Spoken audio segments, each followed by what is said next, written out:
Hey guys, it's Kim, and I'm here to talk about something I have never done a video on, which is historical romance. This is my first time reading because I read the Outlander series by Diana Gabaldon. So, I'm familiar with historical romance, but, is her stuff more historical fiction? Anyway, Amalie Howard, that I have read before, it was Blood Curse. It's like Blood Spell. Yeah, Blood Spell. It's a YA series, and it's really good, and I really loved it. I got it at a Polycon, I think in 2018. I think it was 2018. And then Vanetta at Book Besties was like, oh my God, her historical romance. And she was hosting a giveaway on Instagram, and I won the giveaway, so I got an ARC. So the book is not out yet. It doesn't come out till July, but she mailed me this ARC, and it was so sweet because she actually wrote a little message in there. And like, I really loved this book. And y'all know, like, I have been having I don't know what's happening here. I have been having a hard time reading, but it's signed. I have been having, and she sent me like a bunch of bookmarks, like just a bunch of stuff. It was really cool. I've been having a hard time reading just because of everything I've been going through, with my emotional well-being. And, so every time I finish a book, I feel like I've accomplished something, because that's what depression and anxiety does. It takes away the things that you love, or you do them in excess to try and escape the depression and anxiety. So this book is historical romance. It is based in England, like Regency era England. And of course there's a duke, right? And there's a girl. And it's funny how they meet. So they meet in not the conventional sense, and there's more. So this is Lysander. I don't know if you say it Lysander. I say Lysander. It's Lysander. And the girl is Geneviève. And there's like dual point of view, which I really like, because you get some insight, and I feel like you need that. If you didn't have that insight, then you would think he's just a jerk. So the nice thing about this book is that this character, Lysander, is actually neurodivergent, which is another term for being on the spectrum. And I felt like Amalie did an amazing job writing the characteristics of someone on the spectrum. And it was true to life. Having been in a relationship with something that was on the spectrum, it is true to life in that they don't react the way you want them to. Like, you're like, dude, what? But you just have to be understanding that they think differently. And she did a really good job of highlighting that in the book, that people who are neurodivergent think in a different way. And, like, thank God for that, because who wants, like, how boring would it be if we all thought the same? Like, we would all wear the same clothes. They would all be the same color.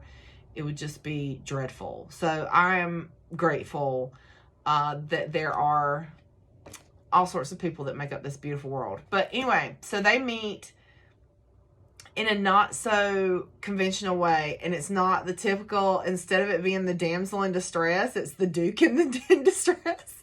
It's the duke in distress. We're coming up with that, y'all. That's a new saying. It's the duke in distress. So it's the duke in distress, and she kind of has to rescue him. And then they come up with this scheme. So it's like a fake engagement thing. And of course, because it's romance, right? There ends up being actual feelings. And there's some neurodivergent follies that happen, and some difficulties with emotional intelligence. And that's why I say, like, I feel like it was true to life in that. And anyway, like, the writing is really good. There's been so many, like, gems in here. Like, I think I've posted like 5 or 6 quotes on my Bookstagram, because I've just loved, like, one of them is they're negotiating, right? And she gets her money stolen, and so now she's, where she had previously refused his offer, now she kind of has to take it because she has no choice, right? And he tells her, like, I would have paid any amount that you wanted me to pay. And he says, you know, you should always know your worth, overestimate if you must, because it's always higher than you think. And like, I love that. And then another thing that he said is, you're the sun to my shadows. And I was like, oh. And then another thing he said that just like literally I wanted to fall on the floor and cry, but also it's like no man would ever say this ever. And that's why boys are better in books. Is he says, I want to be the man who deserves you. I want to earn the right to be with you and to love you and to blah. And it was just like, why can't anyone say that to me? But I legit, like, I love this book. Even though I've got the ARC, I might buy it when it comes out, especially if there's like an alternate, like if there's a hardcover.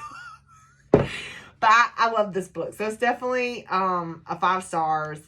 And I hope you guys check it out. It comes out in July. And like I said, like, there's some funny moments. There's some moments that make you cry. There's some moments that, like, you know, you get so frustrated with him.